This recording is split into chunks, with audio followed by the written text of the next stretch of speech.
Ես Նելի Մուրադյանն եմ, առաջարկ Հայաստանի նախագծի մասնակիցներից։ Առաջարկիս թեման վերաբերվում էր հետևյալին՝ երիտասարդների աշխատանքի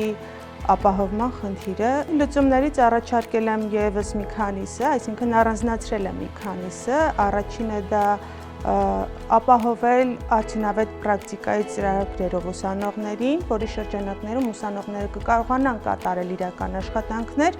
կունենան մենթորներ, որոնք կվերահսկեն նրանց աշխատանքները եւ որից հետո, այդ ամենի ավարտից հետո նրանք ստանան հավաստագրեր, փորձը հաստատող հավաստագրեր։ Երկրորդը դա համալսարանների եւ գործատուների միջև կապ ստեղծելն էր եւ երրորդ կետով առանձնացրել եմ ռազմավարական ծրագրերը, պետական ռազմավարական ծրագրերը, որոնց նպատակն էր խթանել նորարարական նախաձեռնություններին եւ ստեղծել ստարտափներ